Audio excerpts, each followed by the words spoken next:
So previously we studied radial equation and the energy.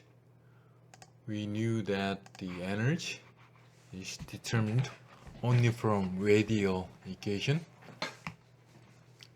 And the equation itself is very complicated. Now we need to consider Coulomb attraction between at least two particles, one positive, the other negatively charged.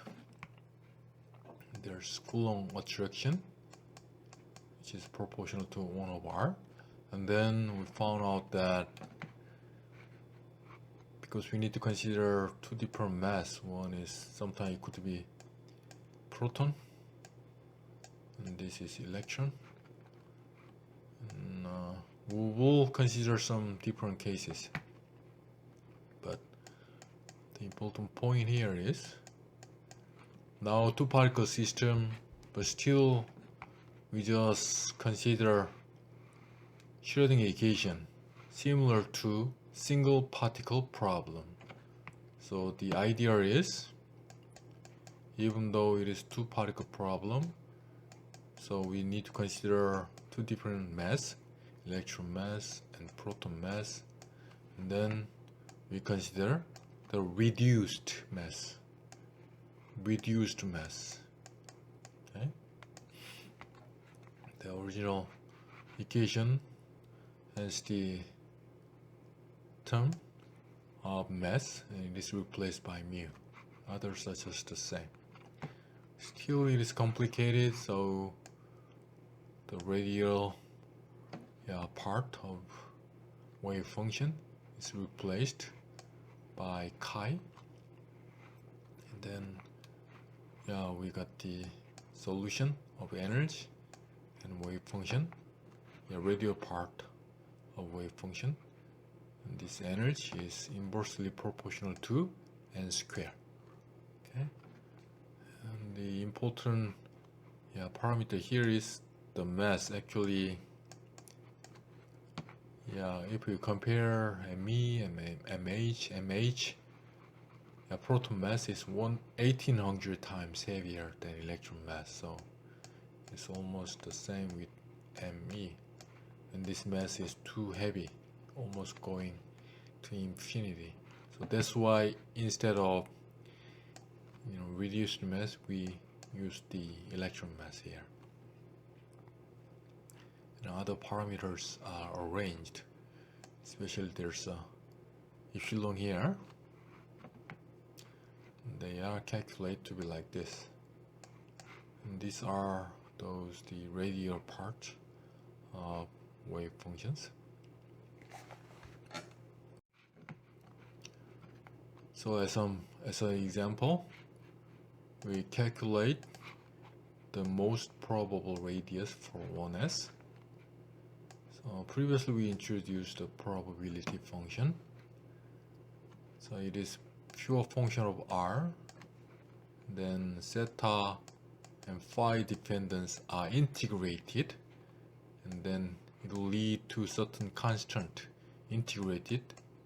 So we have certain constant, and those are added into here a. The others are r square and then large r square. Especially if you consider 1s, it means principal quantum number n is 1 and angular momentum quantum number L is 0. That is 1s state. Then we need to consider R10. So we put that R10 function here. Then you will have this one, a r square e to the minus 2r over a0. And if we draw down this PR as a function of r, like this, when r is very small, this exponential function is almost 1. So r square dominates at first. So it is increasing. Then when r goes large, then the exponential function dominates. So it goes like this. It is decay. And then the peak point here, peak position here is when T, P, T, R is equal to 0. So if we take the derivative, so firstly R square is differentiated to be 2R. We ignore A for now, okay? And R square is there, and we differentiate the exponential function. So we got this, and this is said to be the same. Then you can easily get R value to be the same with A0. So this is when R is equal to A0. And this A0 is called as 4 radius. Okay. And also the average value of R bar, is calculated like this. So we are just taking the idea of statistics, R multiplied by probability. Okay. If we take this by putting this into here, then you will get this one. So still is almost A0. So most probable radius for one state is around A0. If you generalized for any other state as a function of n and L, then it is rather complicated. This is too complicated. I didn't use this equation in research at all, but sometimes I saw this in some of the research works. And also, R square could be averaged to be like this, 3A0 square. Then delta R could be calculated around A0. Okay, so it means, this probability is somehow spread over delta R. It is also on the order of A0. So, electron probability spread out with width about the same size of A0. And we further check out the radial probability density,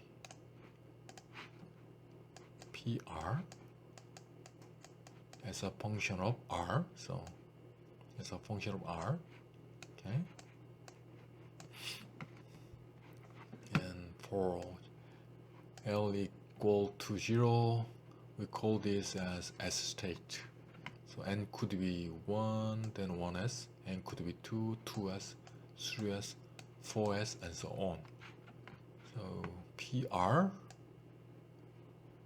this is just a constant, so you can just focus on PR. So 1s is increasing and decreasing, and 2s is shifted toward the larger R value side, and 3s and 4s. You can see the peak is here, here, here, and here. For L equal 1 state, we call it P state. Then you can consider 2P, 3P, 4P. Then it is increasing and decreasing for 3P, going up and down, so you have some humps, okay, multiple humps, multiple peaks. For 4P state, you also have multiple peaks, like this. So as we increase n value, you have more peaks, right? And also you can see some zero probability point like this. So the electron doesn't exist at this position at all. Okay. Right. So this is the difference from classical physics. Also, you can also consider D state and L is equal to 2, and F state and L equal to 3. Okay, like this. This state of S and P, they are very useful because most of the semiconductor materials reveal the electrical and optical state related with S and P state. So you will see some related results in many research papers. Okay, angular probability.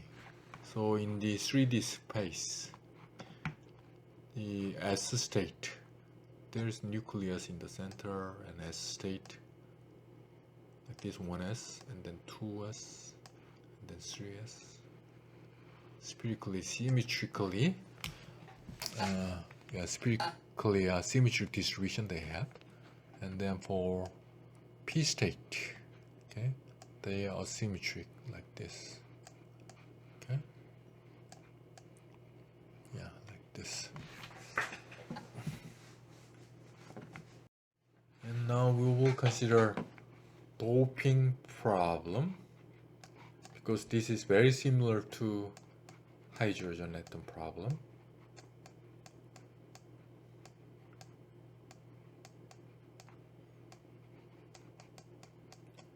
This is actually very important in applications. For example, if you consider N-type doping, you can consider silicon, for example. In the case of silicon, N-doping involves substituting silicon by neighboring elements that contribute excess electrons. For example, phosphorus or arsenic can substitute silicon. Since we write it down like P or AS, but we call it like phosphorus, arsenic. And when you make samples based on those, then we can call it like gallium phosphide, gallium arsenide. Okay? Those are actually very important semiconductors. But anyway, for now, we just use phosphorus or arsenic as doping atom. Then sometimes we call it dopant. Okay, dopant.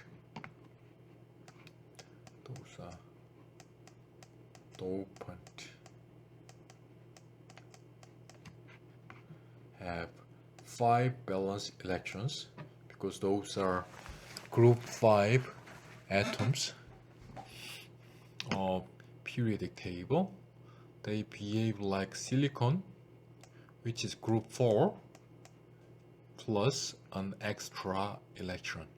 This extra electron contributes to electrical conductivity, and with a sufficiently large number of such dopant atoms, the material can display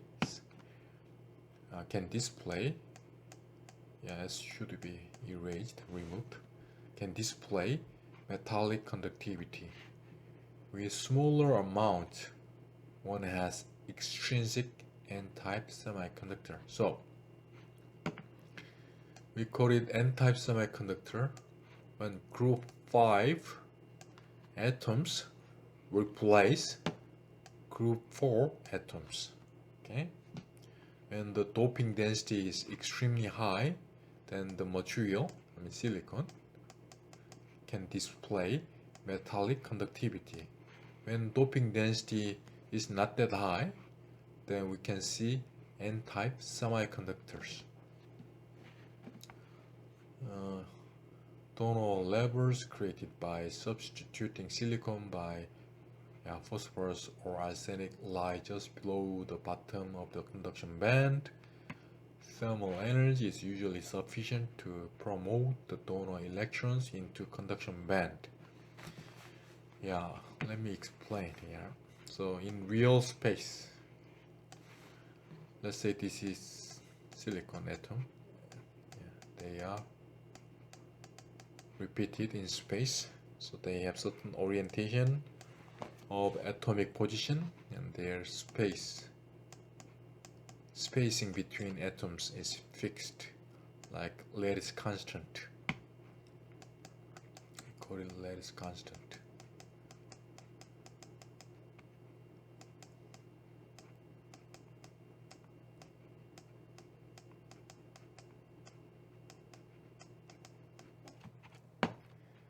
And then one of the silicon atom is replaced by something else, phosphorus. This is group 5 material, group 5 atom. So we know there should be octet rule. The atomic bonding is very stable when there are 8 valence electrons.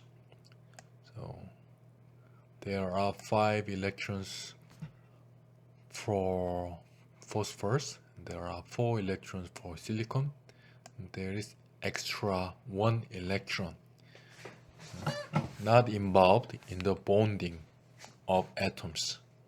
Okay, so this electron could be free in the end, but it should be very careful in terms of band diagram. So this is energy, y-axis is energy. We have conduction band and valence band. So we know from semiconductor basics there is Fermi energy for the intrinsic material without doping. So it is in the center between conduction band and valence band. But it is changing with doping. The Fermi energy goes up with doping. And also there's something called donor level.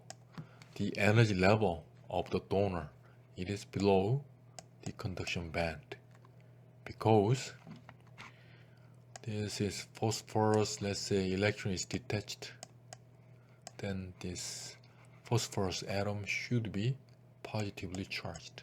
Okay, so positively charged ion and electron, they should have Coulomb attraction. That attraction leads to the energy to go below the conduction band.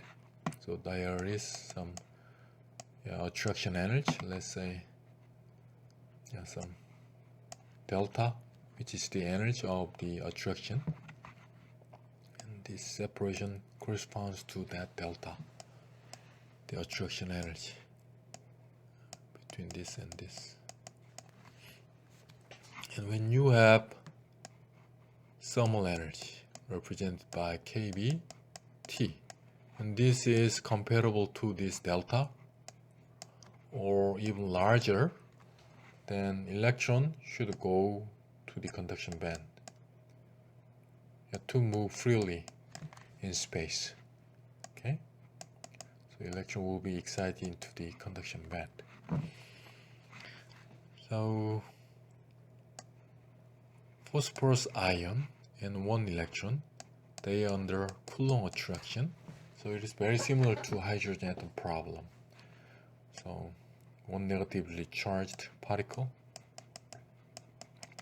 1 positively charged particle, they are under Coulomb attraction. So in this case, if we consider the mass of phosphorus atom, it is extremely heavier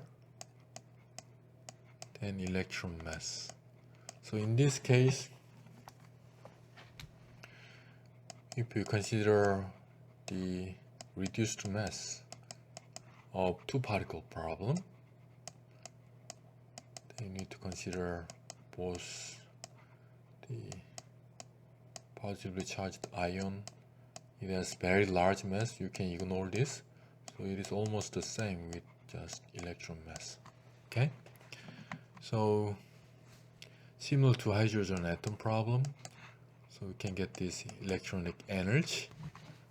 Okay, but here please note that this electron is now band electron in the band, especially electron in the conduction band. Conduction band should have definition of effective mass, so we now change it into effective mass. So we need to consider the ratio between free electron mass and effective mass. Also, this is semiconductor, which has certain dielectric constant. Usually, dielectric constant in semiconductors are 10 times larger than those in free space. Okay, so that's the way the energy En is modified. Okay.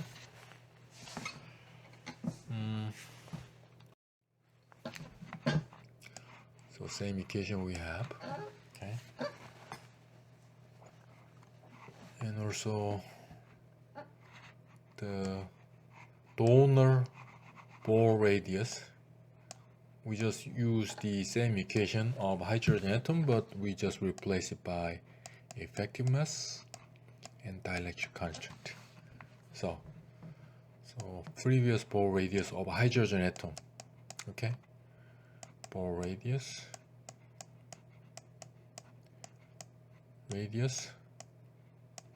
of hydrogen atom,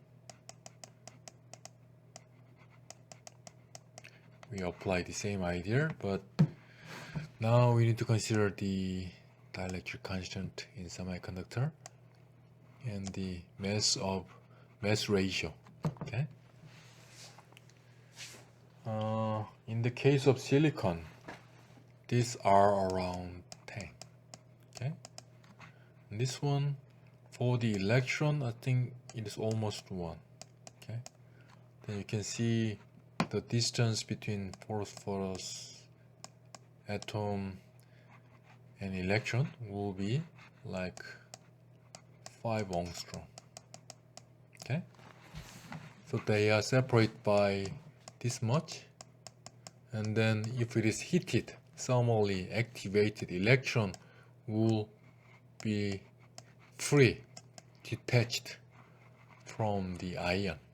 So once it is detached because of thermal activation, then it will move around in space. But the density of phosphorus atom is usually 10 to the 16, okay, per cubic centimeter, and the Avogadro number is like this. Okay, so these are number of atoms, silicon atoms, and these are the number of phosphorus atoms in conventional semiconductor doping. And this is actually extremely small value, so like this. So once electron is detached, so it moves around, along the silicon band, conduction band. It will be very hard to meet another phosphorus atom somewhere. So you won't expect this electron will be attached to the phosphorus atom in some other position. It won't happen again. So electron can move freely right after it is thermally activated. So even though it is firstly 5 angstrom separated, once it is thermally activated, we can ignore this Coulomb attraction or the Bohr radius. That's the difference between this doping and hydrogen atom. In the case of hydrogen atom, electron is always, attached to the proton. But in this case, electron can be easily detached. And you can also calculate this one by considering the mass ratio and dielectric constant. The same idea could be applied into exciton problem. In the case of acetone, you need to have hole with effective mass of mH and electron with the effective mass me. Then this is again two particle problem. On the Coulomb attraction, then you need to consider mu, the reduced mass. So, like this.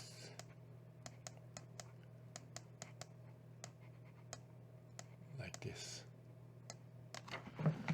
Here, electronic mass and hole mass, they are quite similar to each other. So we cannot simply ignore any of them. So we need to both consider. We need to consider both of the masses. For example, mu is the reduced mass of electron and hole pair now, because they are under Coulomb attraction, so we have a pair. Then reduced mass is calculated like this. They are mostly similar. So in the case of gallium arsenide, this is electron mass. So 0.067, it means the electron mass is like 0.067 multiplied by free electron mass. Okay. Likewise, 0.5 means whole mass is 0.5 multiplied by free electron mass. Okay. So in semiconductor studies, many times you will see people omit this free electron mass. Anyway, so that's the way we calculate the reduced mass. And then the bound energy between electron and hole, it is exciton binding energy, we call it. Okay, you will see this many times in research papers. So exciton binding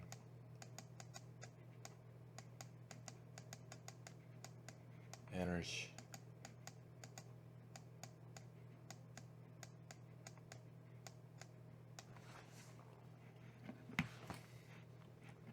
Here MR is just the same with mu. So for example, gallium arsenide, you put this number into here, and then you already have the ratio, because this is actually considering the free electron mass already. So 0.0591, you put the number into here, and then the ratio of dielectric constant. In the case of gallium arsenide, epsilon is on the order of 10 times larger than epsilon 0. So it will be like 100 here.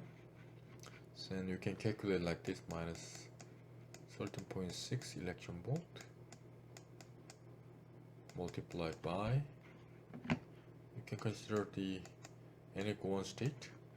So 1 square we have, then effective mass ratio around 0.06. Okay, and then you multiply by the dielectric constant square, so it is like 100. Then you will see the Rydberg energy, this one, will be reduced a lot. Okay, then you can calculate it is around like this 5 millectron volt. So similarly, in other semiconductors like indium phosphide, it is also around 5 millectron volt. You can also calculate some other materials like this. Zinc sulfide, zinc oxide, gallium nitride. Okay.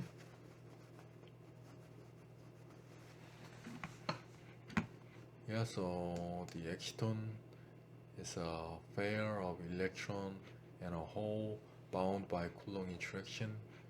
The energy to create an exciton is much smaller than the band gap. Yeah, there is always. You have conduction band for electron, valence band for hole. Then if it is close in space, there should be also Coulomb attraction. So the original energy for the transition between electron and hole, or we can also call it recombination of electron and hole, it is not actually band gap.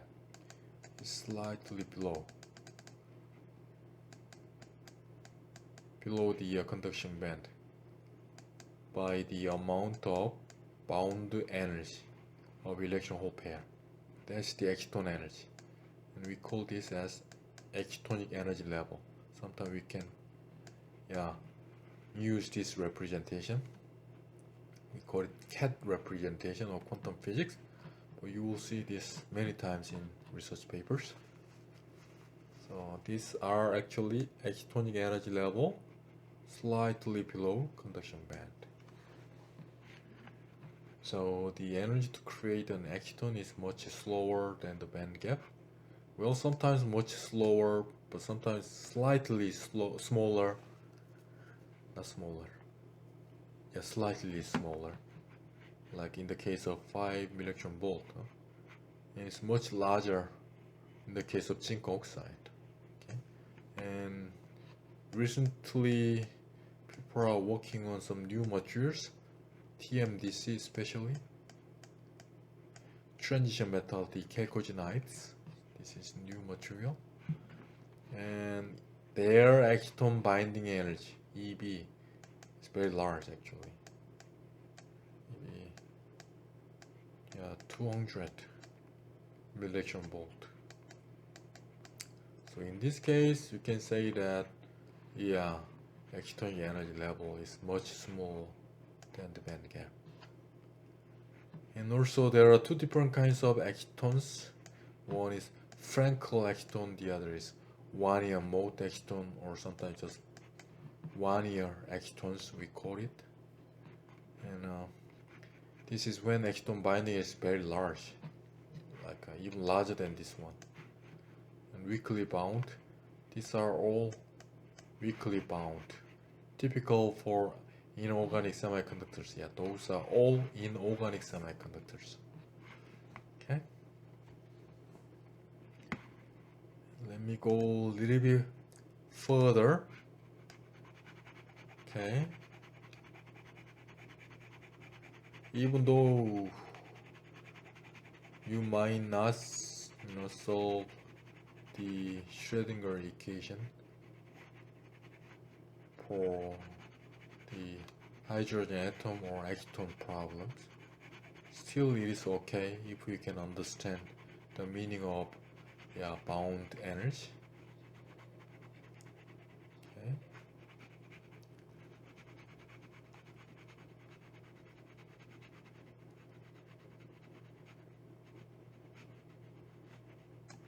Then you need to know this. Most of important materials these days are two-dimensional materials. Okay. So this calculation for exciton binding energy for the case of three-dimensional material. Okay. And then these are actually all three-dimensional case, 3D case on top. And then we consider 2D case. This is the era of actually 2D materials. You will see many 2D materials. Not only graphene, but many are following. Some new materials are, showing up. So you will see two-dimensional cases in research papers. In that case, the exciton binding energy is 4 times larger than bulk case. Okay? So exciton binding energy is larger. And then the exciton ball radius. So basically exciton ball radius is the distance between electron and hole. And in the case of 2D, exciton ball radius is reduced by 2 times. Okay. Right, that is important point actually. Okay, those two are important points. Okay. Right, that's it for today.